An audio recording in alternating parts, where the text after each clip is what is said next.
स्वागत है आप सभी का एनएफ न्यूज पर। मैं हूं आपके साथ रोहित। बिहार में चुनाव है तो चर्चा है सबसे ज्यादा सीमांचल क्षेत्र की, क्योंकि घुसपैठियों की वजह से जिस तरीके से डेमोग्राफी चेंज हुई है वो सबसे बड़ा चिंता का विषय है। असम से भले ही प्रधानमंत्री नरेंद्र मोदी ने घुसपैठियों को लेकर बात कही हो, लेकिन वो मुद्दा पूरे देश का है। और फिर जब बिहार पहुंचे तो बिहार में भी प्रधानमंत्री नरेंद्र मोदी ने घुसपैठ का जिक्र कर दिया। तो क्या पूरा खेल उन्होंने बिहार में पलट दिया है? इसी पर चर्चा करेंगे। मेरे साथ है वरिष्ठ पत्रकार पंकज प्रसून। पंकज जी, सीमांचल में किस तरीके की कार्रवाई अवैध घुसपैठियों पर हो रही है और प्रधानमंत्री लगातार अब घुसपैठ का मुद्दा असम से लेकर बिहार तक क्यों उठा रहे हैं? अफसोस होगा आपको जानकर कि कोई कार्रवाई नहीं हो रही, कोई कार्रवाई नहीं, नॉट इवन सिंगल। सिर्फ अभी एसआईआर जो करवाया था चुनाव आयोग ने, उसे लेकर थोड़ा सा बज़ था। इसके अलावा न तो केंद्र सरकार न ही राज्य सरकार की तरफ से किस तरह की कोई कार्रवाई हुई है, पहली बात। दूसरी बात कि झारखंड में गलती की थी भारतीय जनता पार्टी ने कि संथाल परगना में घुसपैठियों का मुद्दा था, लेकिन उसने पूरे झारखंड का मुद्दा बनाने की कोशिश की। दूसरे क्षेत्र के लोगों को इससे मतलब नहीं था और वो हार गई चुनाव। और संथाल परगना में भी हार गई क्योंकि आदिवासी मुस्लिम गठजोड़ हो गया वहां पे। डर यह है कि आप स्पेसिफिक कुछ जिलों में अगर अवैध घुसपैठ की बात करें तो वहां तो ये काम करता है, लेकिन पूरे बिहार का मुद्दा बनाने की कोशिश करेंगे तो फिर यहां बैकफायर कर जाएगा। ये सच्चाई है, जमीनी सच्चाई। प्रधानमंत्री जी जब आए वहां पे तो सबसे ज्यादा आम लोगों में जो बज़ था और जिसके बारे में आम लोग बात कर रहे थे वो ये था कि एयरपोर्ट बना है पूर्णिया में, कितने की विकास परियोजनाओं का शिलान्यास किया। लोग बात कर रहे थे कि मोदी जी ने हमको क्या दिया। आप जितने भी पत्रकार वहां जो पब्लिक ओपिनियन लेने वाले थे उनका सारा सुन लीजिए। महिलाएं कह रहे थे कि हम मोदी का खाया हुआ से जी रहे हैं, अनाज दे रहा है मोदी, साड़ी दे रहा है मोदी, मकान दे रहा है मोदी, शौचालय दे रहा है मोदी, गांव में बिजली दे रहे हैं मोदी, सड़क दे रहे हैं मोदी, ये दे रहे हैं वो दे रहे हैं। मुझे ये लगता है कि बिल्कुल फोकस करना चाहिए विकास पे, जैसा नीतीश कुमार बाकी कोई बात नहीं कर रहे, कोई बात नहीं कर रहे। वो सिर्फ और सिर्फ ये बता रहे हैं कि बिहार के लिए हम क्या कर रहे हैं और क्या करेंगे।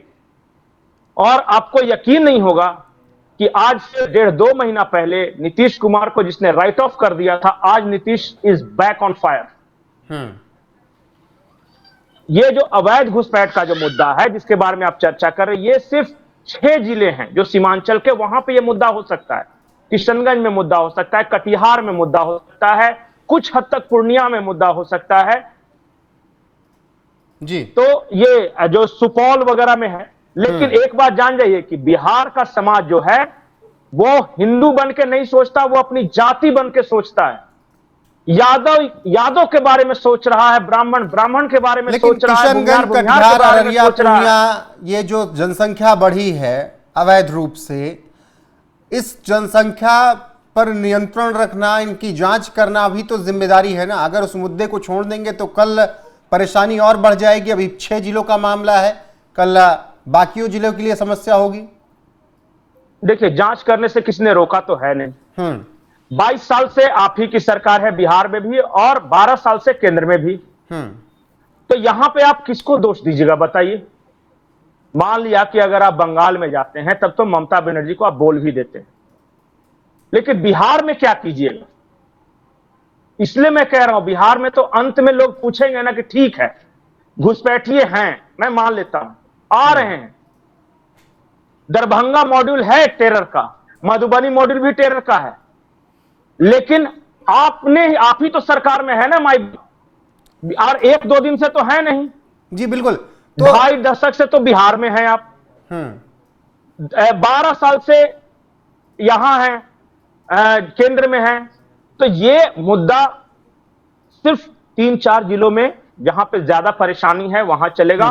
और बिहार में आज नीतीश और मोदी का अगर कोई नाम लेने वाला है तो सिर्फ और सिर्फ विकास के मुद्दे पे लेने वाले, और सबसे ज्यादा अगर इनकी कोई आज तारीफ करता है तो वो दलित वर्ग है, वो कमजोर वर्ग है, वो महिलाएं हैं। लेकिन सीमांचल में कितना प्रभाव पप्पू यादव का और ओवैसी का होगा? पप्पू यादव के तो सुर बदले अब नजर आ रहे हैं।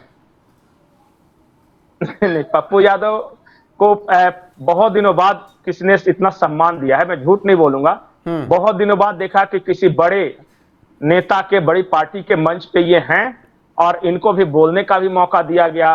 प्रधानमंत्री जी ने खुद व्यक्तिगत रूप से गुफ्तगू की, उसके बाद गदगद हैं। इनके और पूर्णिया को बाकी एयरपोर्ट तो मिल अपनी ही गया। पार्टी की रैलियों जनसभाओं में क्या हुआ वो तस्वीरें शुरुआत से चल ही रही हैं। नहीं तो तेजस्वी यादव पसंद नहीं करते ना। अरे पप्पू ठीक है, यादव पसंद को कभी नापसंद ठीक तेजस्वी है, यादव सार्वजनिक रूप से इस तरीके से फजीहत नहीं करवानी चाहिए ना किसी की। नहीं करते हैं, लेकिन पप्पू यादव की मजबूरी है तो वो करे तो क्या करें। इनके पूर्णिया में मुस्लिम वोट बैंक ठीक ठाक है, और अगर वो बीजेपी की तरफ से जरा भी झुके हुए दिखेंगे तो मुस्लिम वोट नहीं देंगे इनको।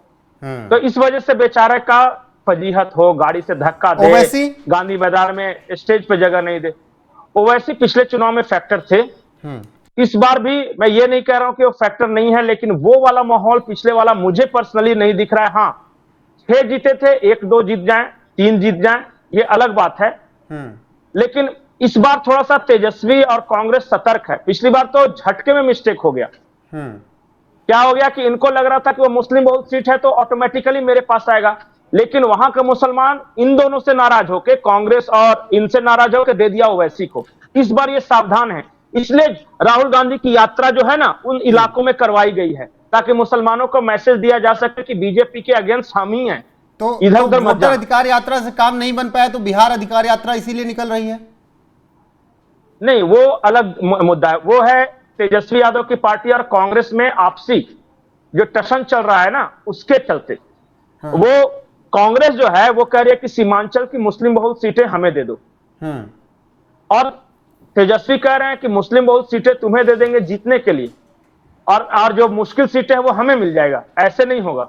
लेकिन पंकज तो जी, मुसलमान के घुसपैठ का जहां मुद्दा पे आपने मुसलमान शुरुआत में कहा निर्णायक हैं, कि अगर उठाए हैं, अगर पूरे बिहार में ये कई मुद्दा उठाते हैं तो बैकफायर होगा बीजेपी के लिए, लेकिन विपक्ष वाले घुसपैठ का मुद्दा क्यों नहीं उठाते हैं? नहीं, विपक्ष क्यों उठाएगा? उसके तो वोट बैंक है। वो पागल है क्या जो उठाएगा और मुसलमान वोट अपना लूज करेगा? वो तो सीधे सीधे बोलता है कि जो भी मुसलमान है सब बिहार का ही है, कोई घुसपैठ नहीं, और अगर 10-20 हजार आ जाए तो और बढ़िया।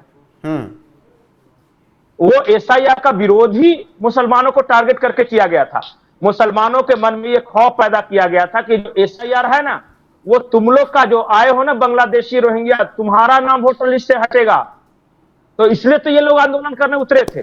ठीक है पंकज जी, ये सच्चाई है। बिहार चुनाव से जुड़ी और अपडेट कुछ आएगी तो आप तक जरूर पहुंचाएंगे। अभी सीमांचल का मुद्दा, घुसपैठियों का मुद्दा और प्रधानमंत्री नरेंद्र मोदी के बयान की चर्चा राजनीति में खूब है।